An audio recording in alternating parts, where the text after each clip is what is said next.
천사의 아침 방문을 찾아오신 여러분을 환영합니다. 오늘도 아침 예배 말씀으로 믿음과 위로의 시간을 갖게 되길 바랍니다. 성도 여러분 안녕하십니까? 오늘도 아침 예배에 찾아오신 모든 성도님들을 진심으로 환영합니다. 혹시 교회에서 봉사를 너무 열심히 하다가 지치신 분들이 계시다면 오늘 말씀을 꼭 들어보시길 바랍니다.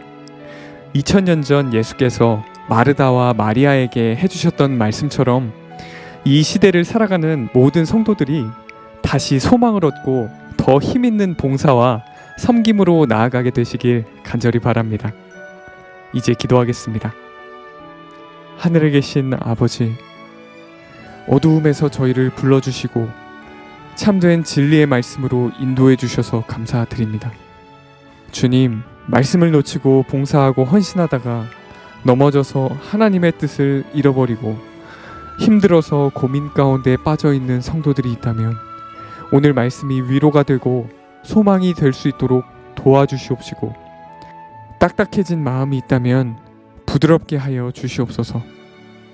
간절한 마음으로 우리의 마음 문을 두드리시는 예수님의 음성을 거절하지 않도록 성령께서 다시 한번 우리 속에 역사하여 주시옵소서. 예수님의 이름으로 기도드립니다. 아멘. 성도 여러분 안녕하십니까? 오늘은 마리아인가 마르다인가 하는 문제를 좀 살펴보려고 합니다. 여러분들은 이 성경 이야기를 잘 아시죠? 베다니에 마르다, 마리아 그리고 나사로 3남매가 살고 있었습니다. 예수께서 이 베다니에 있는 그들의 집에 가셔서 쉬셨습니다. 언니 마르다는 헌신적이었습니다. 음식을 잘 준비하고 대접하기를 좋아했습니다. 동생 마리아는 예수님 곁에 앉아 말씀 듣기를 좋아했습니다. 예수께서는 이 두 자매를 비교하면서 이런 말씀을 하셨습니다. 자, 본문 성경절이죠. 누가복음 10장 41절 42절입니다. 주께서 대답하여 가로사대 마르다야 마르다야 내가 많은 일로 염려하고 근심하나 그러나 몇 가지만 하든지 혹 한 가지만이라도 족하니라. 마리아는 이 좋은 편을 택하였으니 빼앗기지 아니하리라 하시니라. 성도 여러분, 예수께서는 마르다가 봉사하고 헌신하는 것을 책망한 것이 아닙니다. 우선순위를 말씀하신 것이죠. 성도들의 봉사와 활동이 중요합니다. 그것이 없으면 교회는 유지되기 어렵습니다. 그러나 우선순위가 있다는 것입니다. 먼저 말씀으로 내 영혼을 채워야 합니다. 그래야만 내가 드리는 봉사와 활동에 생명이 있고 하늘의 분위기를 풍기게 되는 것입니다. 말씀과 영적인 경험 없이 봉사와 활동에 매달리면은 결국에는 한참 일하다가 허무함을 느끼게 됩니다. 자, 본문 읽겠습니다. 그리스도께서는 우리 시대의 수많은 마르다에게 이러한 견책을 하신다. 그들은 현세적인 일을 너무 많이 하고 사랑하는 사람들에게 은총을 소나기처럼 부어주기 위하여 부산하게 활동하기 때문에 구원에 이르는 지혜를 주는 많은 거룩한 영적 지식을 잃어버린다. 만일 그들이 모든 준비를 간단히 하여 하나님의 뜻에 대한 지식 얻을 기회를 선용하고 그 말씀을 행하는 사람이 된다면 그들은 짜증을 덜 내게 될 것이다. 자, 어떤 때는 교회 일하고 봉사하다가 지쳐서 짜증이 날 수 있죠. 또 나 혼자만 일하는 것 같아서 시험에 들 때도 있는 것입니다. 이 마르다들이 당하는 시험이 이런 거라는 것입니다. 끊임없이 솟아나는 생명의 샘을 마셔야 한다. 자, 성도 여러분, 주님의 사업에는 주의성 있고 또 열정적인 일꾼들이 반드시 필요합니다. 마르다와 같은 특징을 갖고 있는 성도들이 헌신적으로 일할 때 주의 사업은 크게 확장됩니다. 그러나 만일 마르다 같은 그리스도인들이 마리아처럼 먼저 예수님의 발 앞에 앉아 말씀을 살핀다면 어떻게 될까요? 성령께서 이 마르다들을 통해서 역사하는 크기는 정말 놀라울 것입니다. 마르다는 마리아에게 없는 좋은 점을 갖고 있었습니다. 그것은 근면하고 기민하였고 열정이 있었습니다. 만약 이런 기질이 하나님의 말씀과 성령의 은혜로 변화된다면 어떻게 될까요? 이 마르다의 헌신은 교회를 위하여 크게 사용될 것입니다. 많은 사람들이 감동받게 될 것입니다. 하나님께서 이 마르다와 같은 성도들을 놀라운 방법으로 사용하실 것입니다. 계속 읽겠습니다. 마르다는 그리스도께 드려야 할 온갖 합당한 영예를 위해 너무 염려한 나머지 음식을 거창하게 차리려 하다가 그분의 거룩한 입술에서 나오는 가르침을 경청할 귀중한 황금 같은 기회를 잃어버렸다. 성도 여러분, 이 마르다는 선한 의도를 갖고 봉사하고 활동했습니다. 그런데 두 가지를 놓친 것입니다. 첫째는 무엇보다도 말씀이 우선이라는 사실을 놓쳤죠. 둘째는 일할 때, 봉사할 때 절제와 균형이 필요하다는 사실을 놓친 것입니다. 상황마다 적절한 선이 있는데 그 선을 넘은 것입니다. 계속해서 읽겠습니다. 마리아는 한 말씀도 놓치지 않게 하여 예수님의 발 아래 앉았다. 그녀는 이 일을 가장 중요한 일로 간주했다. 그것을 본 마르다는 심기가 불편했다. 그녀는 자신이 혼자 일하는데도 불구하고 마리아가 이 책임을 회피하고 있는 것을 주님께서 왜 아무렇지도 않게 여기시는지 주 예수께 물었다. 예수님께서는 마르다에게 마리아는 좋은 편을 택하였으니 빼앗기지 아니하리라 라고 말씀하셨다. 무엇이 좋은 편인가? 예수님께 배우고 그분의 말씀을 이해하는 것이다. 그분의 입술에서 떨어지는 말씀에 관심을 기울이므로 그녀는 구주에 대한 자신의 사랑을 보여주고 있었다. 성도 여러분, 예수께서는 이 삼남매 집에 자주 오지 못하셨을 것입니다. 예수님의 마음은 예수께서 이 머무시는 동안 이 삼남매가, 이 사랑하는 세 남매가 말씀에 집중하길 원하셨던 것입니다. 그래서 마리아는 좋은 편을 택했다고 한 것입니다. 교회에는 마르다가 있고 마리아가 있습니다. 교회가 은혜가 있고 생명이 넘치려면 마르다와 마리아의 특성을 가진 성도들이 잘 협력해야 하는 것입니다. 서로 상대방의 기질과 은사를 인정하고 도와주어야 하는 것입니다. 마르다는 마리아를 향해서 일은 하지 않고 말씀에만 관심이 있다고 말하지 말아야겠죠. 또 마리아는 마르다를 향해서 일만 하고 말씀은 등한히 한다고 말하지 말아야 됩니다. 성도 여러분, 우리 각자가 다 독특한 은사와 기질이 있다는 것을 인정해야 되는 것입니다. 어떤 사람의 기질은 마리아과에 속하고 어떤 사람은 마르다과에 속한다는 사실을 인정해 주어야 합니다. 서로 다른 지체의 은사와 봉사를 귀하게 여기고 서로 감사해야 하는 것입니다. 어떤 사람은 손의 역할을 합니다. 그런데 어떤 사람은 발의 역할을 하는 것입니다. 내게 맡겨진 그 역할에 충성하고 다른 사람의 헌신과 봉사에 감사하는 것, 그것이 성령께서 인도하는 신앙 공동체입니다. 본문을 읽겠습니다. 예수님의 입술에서 나오는 모든 말씀이 귀중하였다. 그분께서는 마리아가 그의 가르침을 이해하는 모습을 보는 일에 기쁨이었다. 더 자주 들을수록 그리스도의 말씀은 더욱 큰 영향을 미치며 더 잘 이해할 수 있도록 우리는 그 말씀을 더욱 쉽게 그리고 온전하게 순종할 수 있다. 성도 여러분, 말씀을 한 번 듣고 내가 이해했다고 해서 끝나는 것이 아닙니다. 그 말씀이 내 마음에 박혀야 합니다. 여러 번 반복해서 들으면서 내 마음속에 체계 있게 쌓여야 하는 것입니다. 그래서 내 마음이 완전히 설득돼야 되는 것입니다. 계속해서 읽겠습니다. 우리 친구들에게 외적으로 더욱 크게 과시하려고 하는 정신은 원수의 계책이다. 그분은 당신의 피로 산 자들인 그분의 추종자들에게 세상의 온갖 어려움과 허영과 오염시키는 타락에서 떠나라고 요구하신다. 보라, 하나님이 여기 계신다라는 인상을 풍겨서 모든 사람의 마음을 엄숙하게 만들고 모든 영혼이 기뻐하게 하자. 오늘날 교회에서 말씀 연구가 사라지면서 활동과 봉사가 크게 강조되고 있습니다. 그래서 교회에서 어떤 문화센터나 동아리 성격의 모임들이 계속해서 늘어나고 있는 것입니다. 그것이 이 시대의 교회의 모습입니다.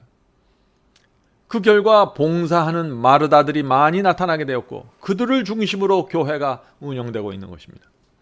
성도 여러분, 그런데 우리가 조심해야 합니다. 말씀에 대해서 무지한 상태에서 봉사와 활동에 매달리는 것은 주님의 뜻이 아닙니다. 무엇보다도 먼저 말씀을 깊이 살펴야 합니다. 교회 활동 열심히 한다고 구원받는 것이 아니죠. 구원은 말씀과 진리를 정확하게 이해하고 경험하는 데서 이루어지는 것입니다. 그리고 그 구원의 경험이 있는 사람들이 활동하고 봉사할 때 하나님께서 큰 영광을 받게 되는 것입니다. 성도 여러분, 이 시대의 성도들은 마리아든지 마르다든지 누구든지 간에 예수께서 이 라오디게아 교회를 주신 말씀을 온 마음을 다해 집중해야 합니다. 마지막 시대 성도들은 예수님의 이 말씀, 라오디게아 교회에게 주신 이 말씀을 받느냐 거절하느냐로 운명이 결정될 것입니다. 계시록 3장 17절 읽겠습니다. 계시록 3장 17절. 내가 말하기를 나는 부자라 부유하여 부족한 것이 없다나 내 곤고한 것과 가련한 것과 가난한 것과 눈먼 것과 벌거벗은 것을 알지 못하도다. 성도 여러분, 이 라오디게아의 죄가 무엇입니까? 알지 못하는 것입니다. 영적으로 헐벗고 아무것도 가진 것이 없습니다. 자기 자신이 벌거벗고 있습니다. 진리가 무엇인지 구원이 무엇인지 모릅니다. 그런데 나는 부요해서 부족한 것이 없다고 생각하는 것입니다. 모르는 것입니다. 나는 구원받았다고 만족하고 있습니다. 어떻게 이럴 수 있을까요? 자기의 영적 상태를 모르는 것입니다. 지금 무서운 일이 교회 세계적으로 일어나고 있는 것입니다. 자, 이런 교회를 향해서 예수께서 해결 방법을 제시합니다. 세 가지 처방을 주셨습니다. 자, 이 세 가지 처방을 주신 이유가 무엇일까요? 왜냐하면 예수님의 눈에는 거의 모든 사람들에게, 마지막 시대에 사는 거의 모든 사람들이 이 세 가지가 없다는 것입니다. 자, 그 세 가지를 살펴보겠습니다. 요한계시록 3장 18절 19절입니다. 내가 너를 권하노니, 자, 첫 번째 처방책입니다. 첫 번째, 내게서 불로 연단한 금을 사서 부요하게 하고, 자, 두 번째입니다. 흰옷을 사서 입어 벌거벗은 수치를 보이지 않게 하고, 세 번째, 안약을 사서 눈에 발라 보게 하라. 자, 예수께서 이 세 가지를 사야만 한다고 말씀하셨습니다. 자, 첫 번째가 무엇인가요? 불로 연단한 금입니다. 불은 시련의 불입니다. 시련의 불 속에서 찌꺼기가 다 타서 제거된 그 마지막에 남은 그 정금 같은 믿음을 말하는 것입니다. 불로 연단한 금은 시련 속에서 태워진 연단된 믿음을 말하는 것입니다. 성도 여러분, 다시 말해서 이 라오디게아 교인들의 문제가 뭡니까? 조금만 시련이 오면 믿음을 잃어버린다는 것입니다. 우리는 시련 속에서도 주의 말씀을 붙잡고 전진하는 믿음이 필요하다는 것입니다. 그것이 불로 연단된 믿음입니다. 라오디게아 교회에 이런 믿음이 없다는 것입니다. 쉽게 타협하고 쉽게 믿으려고 합니다. 이기적이고 자기만을 중심으로서 살아간다는 것입니다. 이런저런 유혹이 오면 쉽게 휩쓸린다는 것이죠. 성도 여러분, 어떤 상황에서도 주의 말씀을 굳게 붙잡고 전진하는 믿음이 필요합니다. 불로 연단한 금이란 말씀 위에 확고하게 세워져 있는 믿음을 뜻합니다. 시련의 태풍에서 진리를 붙잡고 있는 믿음, 이런 믿음을 가져야만 라오디게아 교회에서 그 영적 죽음에서 벗어날 수 있다는 것입니다. 자, 두 번째, 예수께서 제시하신 두 번째 처방입니다. 흰옷을 사서 입으라고 하셨습니다. 흰옷이 무엇입니까? 그리스도의 의의 옷입니다. 믿음으로 의롭게 되는 경험이 흰옷입니다. 오늘날 기독교에서 가장 혼돈스러운 것이 바로 이 흰옷에 대한 가르침입니다. 많은 교회에서 믿기만 하면 흰옷이 입혀진다고 말합니다. 또 어떤 분들은 은혜가 죄를 덮어주기 때문에 내가 어떻게 살든지 흰옷이 벗겨지지 않는다고 생각하죠. 이런 가르침들이 교회를 뒤덮고 있기 때문에 하나님의 심판을 부인하는 사람들조차 점점 늘어나고 있는 것입니다. 그들은 이런 식으로 생각하는 것입니다. 어차피 은혜로 구원받는데 왜 심판이 필요합니까? 어차피 우리가 죄를 이길 수 없고 순종할 수 없는데, 은혜로 구원받을 수밖에 없는데 왜 심판이 필요합니까? 라고 말하는 것입니다. 성도 여러분, 오해하면 안 됩니다. 은혜는 회개하고 버린 죄를 덮어주는 것입니다. 품고 있는 죄, 붙잡고 있는 죄를 은혜가 결코 덮어줄 수 없는 것입니다. 하나님께서는 죄를 마음에 품고 있고 고집하는 사람들의 결코 흰옷을 입혀주실 수 없는 것입니다. 성도 여러분, 지금 우리가 하는 것은 하나님과 사탄의 전쟁입니다. 내가 하나님의 편에 온전하게 서든지 아니면 사탄의 편으로 가든지 둘 중 하나입니다. 사탄의 편에 있는 사람에게 흰옷을 입혀줄 수 없다는 것입니다. 성도 여러분, 흰옷이 무엇인가요? 흰옷은 마음에 입혀지는 옷입니다. 주님을 진심으로 사랑하는 사람의 마음에 의의 옷, 흰옷이 입혀집니다. 그리스도의 피로 양심이 씻겨진 마음에 흰옷이 입혀집니다. 주의 말씀에 온 마음이 굴복되었을 때 흰옷이 입혀지는 것입니다. 성도 여러분, 그렇다면 지금 나에게 흰옷이 입혀졌다는 증거가 무엇일까요? 흰옷은 겉으로 어떻게 나타날까요? 자, 예수께서 말씀하셨죠? 너희가 나를 사랑하면 계명을 지키리라. 성도 여러분, 흰옷 입은 사람은 주님의 말씀에 순종합니다. 어린 양이 인도하는 대로 따라갑니다. 성령께서 내 양심에 말씀하실 때 굴복합니다. 주의 말씀을 따라가는 것이 내 인생의 큰 즐거움입니다. 양심이 너무나 불편하기 때문에 넓은 길은 도무지 갈 수 없습니다. 인생의 목적이 하나님께 영광 돌리는 곳에 맞춰져 있습니다. 이런 성도들 마음에 흰옷이 입혀져 있는 것입니다. 자, 세 번째입니다. 주께서 주신 세 번째 처방책, 눈에 안약을 바르라고 했습니다. 안약이 무엇입니까? 그것은 영적 분별력입니다. 말씀을 들으면 그것이 진리인지 거짓인지 분별할 줄 알아야 됩니다. 저것이 진짜 흰옷인지 가짜 흰옷인지 분별해야 합니다. 기적과 초자연적인 현상이 어디로부터 왔는지, 하늘로부터 왔는지, 지옥에서 왔는지 분별해야 합니다. 자, 이 모든 분별이 어떻게 이루어질 수 있을까요? 성경 말씀을 통해서 분별할 수 있어야 되는 것입니다. 그러므로 이 안약은 하나님의 말씀을 정확하게 알고 배운 자들이 받게 되는 은사입니다. 자, 계시록 3장 19절 읽겠습니다. 물은 내가 사랑하는 자를 책망하여 징계하노니 그러므로 네가 열심을 내라 회개하라. 성도 여러분, 열심을 내서 회개해야 합니다. 그래야만 우리가 앞에서 살펴본 이 세 가지를 받게 되는 것입니다. 주께서 주시는 이 세 가지 처방책을 받는 조건이 있는데 그것은 참된 회개입니다. 회개가 있어야만 라오디게아 교회의 영적 죽음에서 벗어날 수 있는 것입니다. 성도 여러분, 우리 모두 회개한 마르다가 되십시다. 말씀과 열정이 있는 마르다가 되십시다. 불로 연단한 금, 흰옷, 눈에 안약을 바른 마르다가 되어야 합니다. 하나님께서 그런 성도들을 모으셔서 마지막 시대 하나님의 군대로 삼으실 것입니다. 오늘 말씀을 생각하면서 정말 우리가 라오디게아 교회에서 어떻게 빠져나갈 수 있는지 고민하는 시간이 되길 바랍니다. 이제 기도하겠습니다. 하늘에 계신 저희들의 아버지, 저희가 오랜 세월 동안 교회를 다녔고 활동을 했고 봉사를 했습니다. 그러나 너무나 많은 경우에 말씀을 놓친 채 살아왔습니다. 진리가 무엇인지 모른 채 봉사했습니다. 주여, 지나간 저희의 죄를 용서하시고 이제 참된 회개의 경험이 무엇인지 저에게 알려주시옵소서. 주께서 라오디게아 교회에게 주신 그 불로 연단한 그 금과 시련 속에서 연단된 그 믿음을 받게 해 주시옵소서.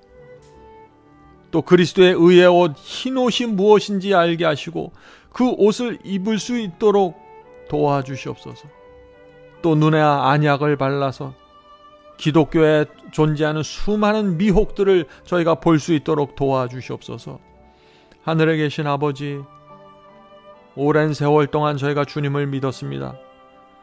그러나 참된 믿음으로 의롭게 되는 이 경험을 몰라서 마음이 허전하고 공허한 영혼들이 있습니다. 주여, 성령을 통해서 오늘 찾아주셔서 무엇이 부족하고 내가 어디서 헐벗어 있는지 알려주시옵소서. 오늘 기도하는 성도들에게 성령께서 함께 하시고 그들의 인생을 인도해 주시고 하늘 가는 길 주님 손잡고 외롭지 않게 갈 수 있도록 지켜주시옵소서. 예수님의 이름으로 간절하게 기도드립니다. 아멘.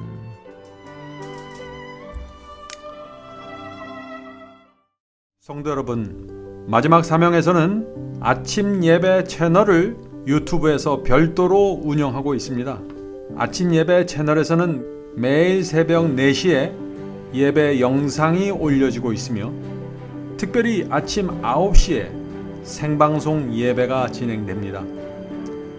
아침 9시 생방송 예배가 아침 예배 채널의 독특한 특징입니다. 원하시는 분들은 유튜브에서 아침 예배 채널을 별도로 구독 신청하여 주시면 저희와 함께 생방송으로 아침마다 예배 드릴 수 있습니다. 매일 아침마다 하나님의 말씀으로 저희 모두가 주 앞에 나와 예배 드리는 신앙으로 함께 나가게 되길 간절히 바랍니다. 감사합니다.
주님